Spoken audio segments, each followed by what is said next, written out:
I stood in the doorway of that luxury villa in the Maldives, my suitcase still in my hand, staring at my daughter's sister-in-law Rebecca frantically shoving what looked like legal documents into her beach bag. Her face went completely white when she saw me, and in that moment, I understood that this vacation wasn't just about excluding the elderly mother-in-law. It was about stealing my daughter's inheritance while I was supposed to be thousands of miles away, unable to stop what was happening. My name is Lorraine Bishop, and I'm 67 years old. My daughter Jessica has been married to her husband David for 8 years, and for most of that time, David's younger sister Rebecca has been a thorn in our family's side. She's 32 years old, unmarried, unemployed by choice, and has spent her entire adult life living off her brother's generosity and manipulating him with guilt about their difficult childhood.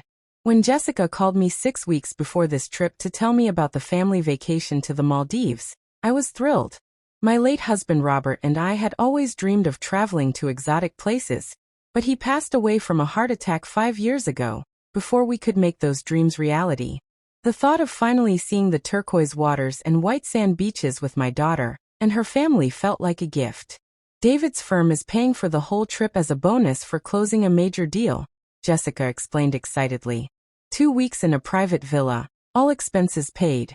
Mom, I want you to come with us. You've been working so hard since Dad died and you deserve a real vacation. I was touched by her invitation and immediately started planning. I applied for my passport renewal, bought new swimsuits appropriate for a woman my age, and researched all the activities we could do together in the Maldives. But 2 weeks later, Jessica called me back, and I could hear the tension in her voice. Mom, there's been a complication with the trip, she said carefully. Rebecca is coming along, and she's saying the villa only has 3 bedrooms. She's insisting there isn't enough space for you. My heart sank.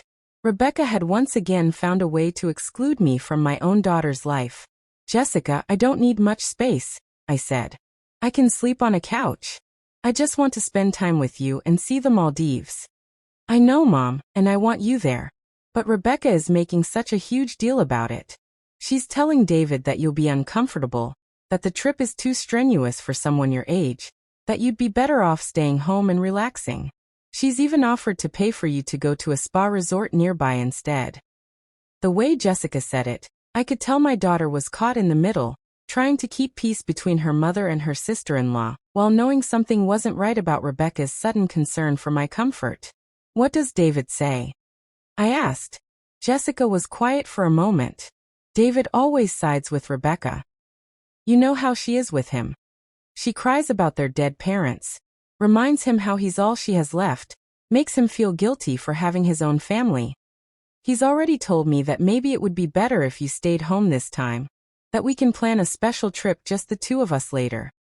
I felt anger rising in my chest. Rebecca had been manipulating my son-in-law for years, convincing him that she needed constant financial support, inserting herself into every family decision, and now she was successfully excluding me from a family vacation. But I'm not the kind of woman who gives up easily. I didn't survive raising 3 children alone after my husband died, didn't build a successful career as a legal secretary for 40 years, didn't manage my finances carefully enough to own my home outright and have substantial savings, just to be pushed aside by a manipulative 32-year-old who had never worked a day in her life. Jessica, honey, don't worry about it, I said calmly. I understand. You go and have a wonderful time with David and Rebecca. But I had no intention of staying home. I called the resort directly and booked my own villa for the exact same 2 weeks, using my savings and my late husband's life insurance money that I had been carefully investing. If Rebecca didn't want me in their villa, fine. I would be in the Maldives anyway, able to spend time with my daughter during the day while maintaining my independence. I didn't tell Jessica what I was planning. I knew she would worry or feel caught in the middle. I would simply show up, present my daughter with a fait accompli, and make it clear that Rebecca's manipulation wouldn't keep me from my family.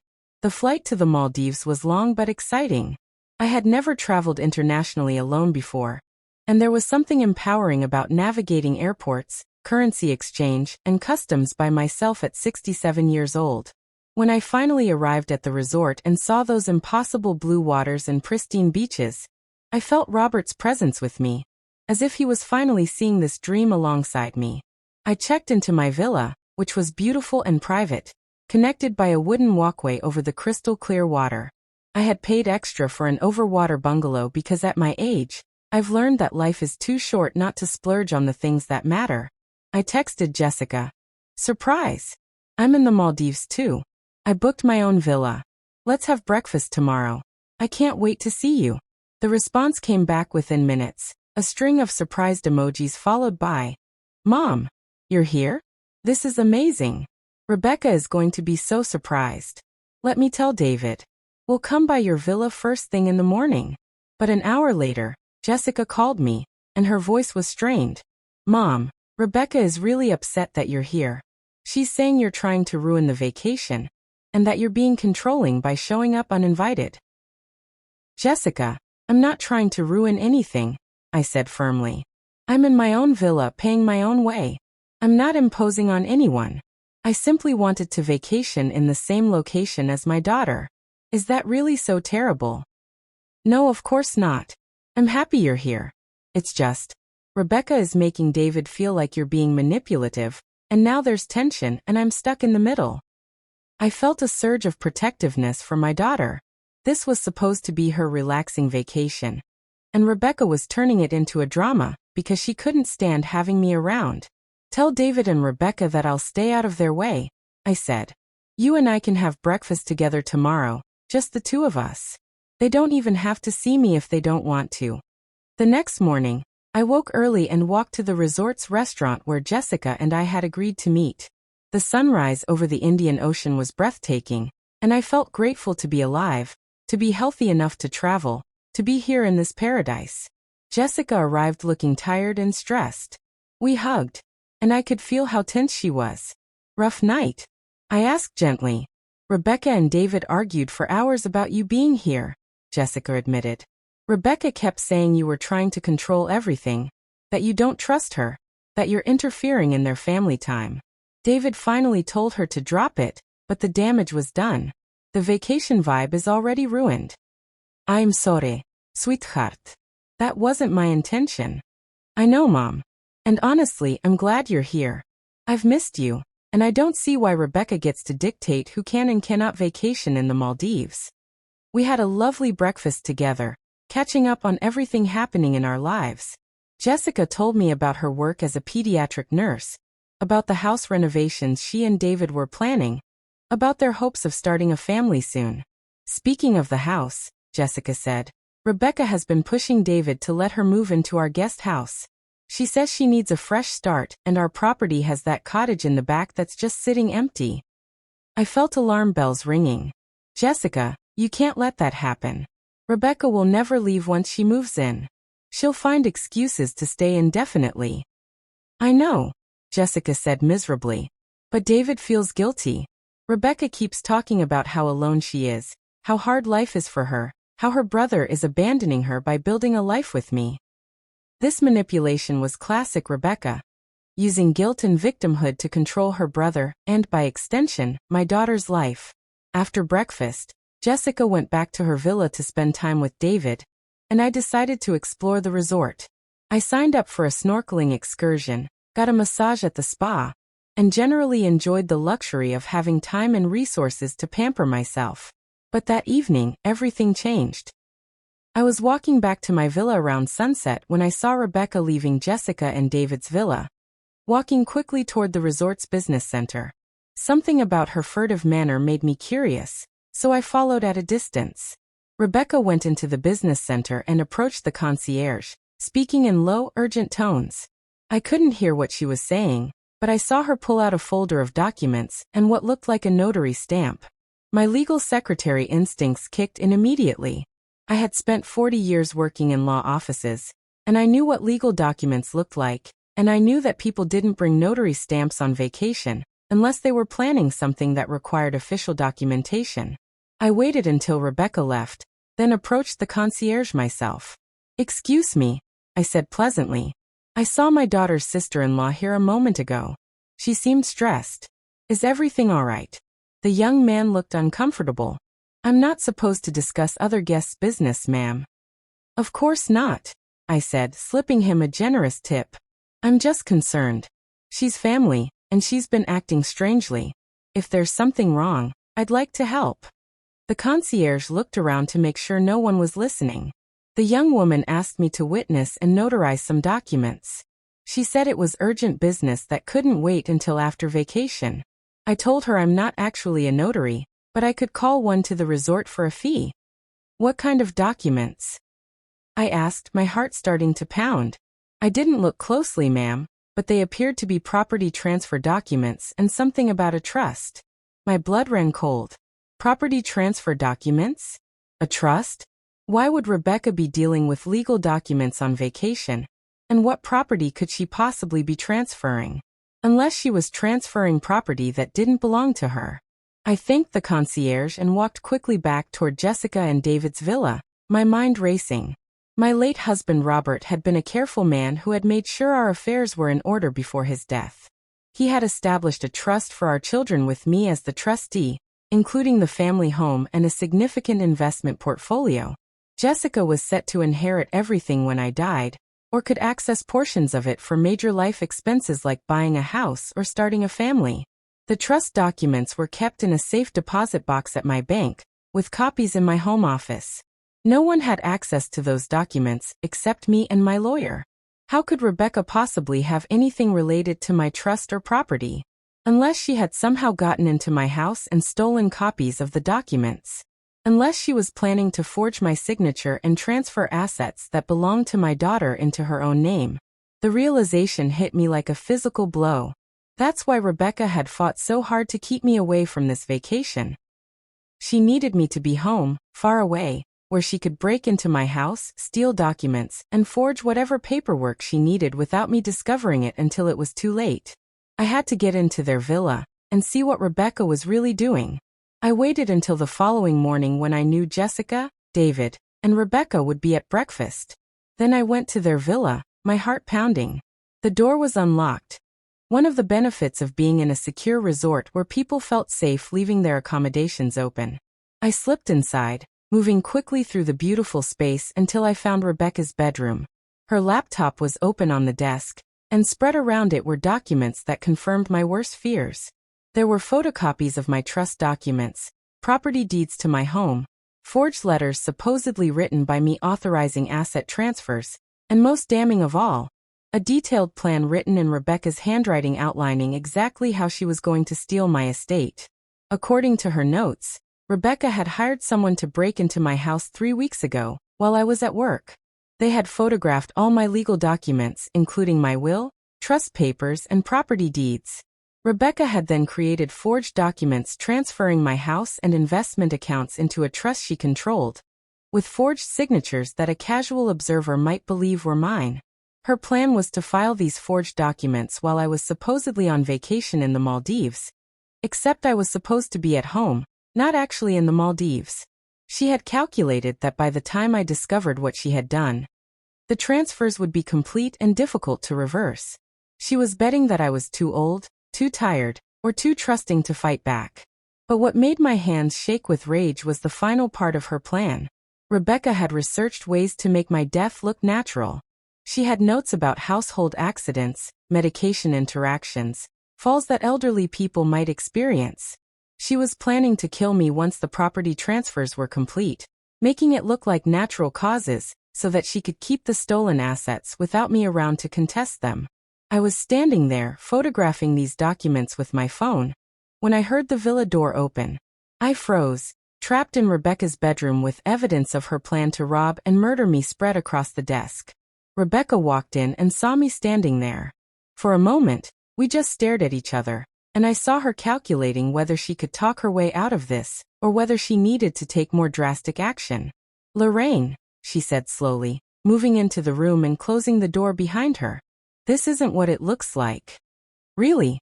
I held up my phone showing the photo I'd just taken of her murder plans. "Because it looks like you're planning to forge documents, steal my estate, and kill me to cover your tracks." Rebecca's face went through several expressions. Panic, calculation, and finally a cold hardness I had never seen before. "You were supposed to stay home," she said flatly. "You were supposed to be the sensible, boring old woman who couldn't handle international travel. Why couldn't you just stay in your lane and let me handle things? Handle things? You mean steal from my daughter and plot to murder me? That money should be David's, Rebecca hissed. He's worked hard, he's taken care of me like he's supposed to, and that money from your precious Robert should go to his family, not sit in some trust waiting for you to die of old age. I'm speeding up the process. You should be thanking me for being efficient. I had seen a lot of horrible things in my 40 years working in law offices: greed, betrayal, family members turning on each other over money. But hearing this 32-year-old woman calmly explain why she deserved to steal from my daughter and murder me was a new low. Jessica is David's family, I said steadily. And that money is her inheritance from her father, not yours to steal. Jessica doesn't deserve it, Rebecca spat. She has everything: a career, a husband who loves her, a mother who's still alive. I have nothing. David owes me this. I'm his sister, his blood, his responsibility. I realized that Rebecca wasn't just greedy. She was genuinely unhinged, operating from a twisted worldview where her brother owed her everything, and anyone else in his life was competition for resources that rightfully belonged to her. David doesn't owe you his wife's inheritance, I said. And you're not going to get away with this. I moved toward the door, but Rebecca stepped in front of me, blocking my exit. You're not leaving this room until we figure this out, she said, and I saw something dangerous flash in her eyes. We stood there in a tense standoff, and I realized I was alone in a villa with a woman who had detailed plans for making my death look accidental. I was 67 years old, and she was 32. If she decided to get physical, I wasn't sure I could defend myself. But I had something Rebecca didn't have: 40 years of experience dealing with criminals, abusers, and manipulators through my work in law offices. I knew how to stay calm under pressure. Rebecca, I said in my most authoritative voice, I've already sent copies of those documents to my lawyer. If anything happens to me, he has instructions to immediately contact the police and turn over evidence of your forgery and theft plans. Hurting me will only make things worse for you. It was a bluff. I hadn't sent anything to my lawyer yet. But Rebecca didn't know that. Her face went pale as she realized she might be caught. You're lying. Am I? I held up my phone. I've been photographing everything for the last 10 minutes. Those photos are automatically backed up to my cloud storage, which my lawyer has access to. The evidence is already preserved. Rebecca's hands were shaking now, her carefully constructed plan falling apart. David will never believe you. He'll think you're making this up because you hate me. David will believe the forged documents with your handwriting all over them, I said. And he'll believe the photographs I just took of your murder plans. Do you really think your brother is stupid enough to ignore evidence this clear? I saw the moment Rebecca realized she was caught. Her face crumpled, and she started crying. Not the manipulative tears she usually used on her brother, but genuine tears of panic and rage. This isn't fair, she sobbed. You have everything. You had a husband who loved you, children who respect you, money, property, security. I have nothing.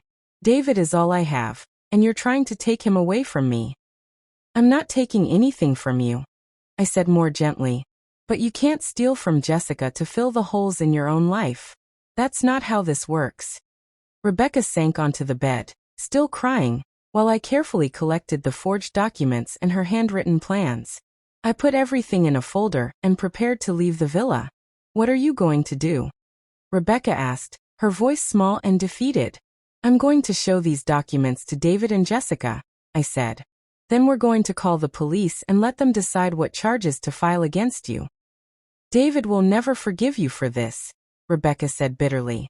You'll lose your daughter's family.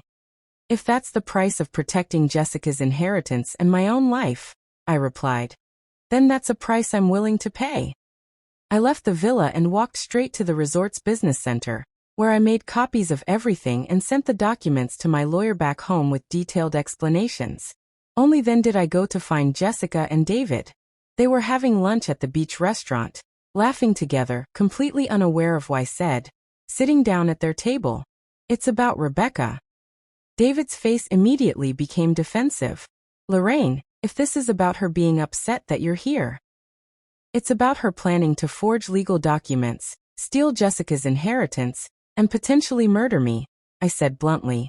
I laid out the evidence on the table, the forged documents, the handwritten plans, the research about making deaths look accidental. I watched David's face go from skepticism to horror as he realized what his sister had been planning. Jessica was crying, her hand over her mouth. Mom, she was going to kill you? That appears to be the long-term plan, I said. First steal the money, then eliminate the witness who could expose the fraud. David was silent, staring at the documents like he couldn't comprehend what he was seeing. His beloved little sister, the person he had protected and supported his entire adult life, had been planning to rob his wife and murder his mother-in-law. Where is she now? David finally asked, his voice hollow. In your villa, I assume. I left her there after I photographed the evidence. David stood up abruptly. I need to confront her. We all walked back to the villa together, but when we got there, Rebecca was gone. Her clothes were gone, her laptop was gone, and the forged documents I hadn't taken with me had been hastily shredded in the bathroom trash can. David called her phone repeatedly, but she didn't answer.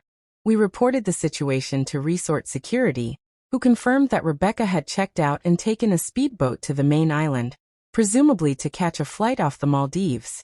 The vacation was effectively over. We spent the next 2 days working with Maldivian police and my lawyer back home to document everything and begin the legal process of charging Rebecca with attempted fraud, theft, and conspiracy to commit murder. David was devastated, cycling through denial, anger, and grief for the sister he thought he knew. I enabled her, he said one night as we sat on my villa's deck watching the sunset. I let her manipulate me for years because I felt guilty about our parents dying, about being more successful than her, about having a life when she didn't. I let her become this monster. You're not responsible for her choices, I told him gently. You loved your sister and wanted to help her. That's not a character flaw. But now you know who she really is, and you have to protect your actual family, your wife. Jessica sat between us, holding both our hands.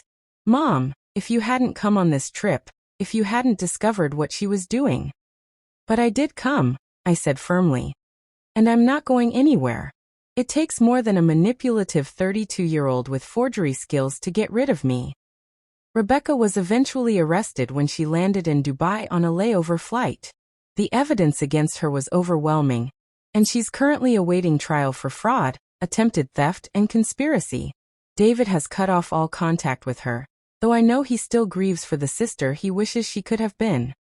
The experience taught me that sometimes the people who want us gone from family events aren't just being petty. They're removing obstacles to their real plans. Rebecca fought to keep me away from that vacation because she needed me isolated, unsuspecting, and vulnerable. But I'm not the type of woman to accept exclusion quietly. And that stubbornness, that refusal to let someone else dictate where I could or couldn't go, saved my daughter's inheritance and quite possibly my life. Today I'm 68 years old, still living in the home my husband and I built together, still managing the trust that will one day pass to Jessica.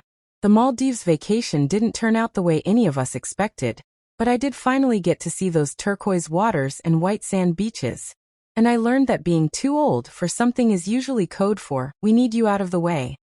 When someone fights that hard to exclude you from family events, it's worth asking yourself what they're really trying to hide.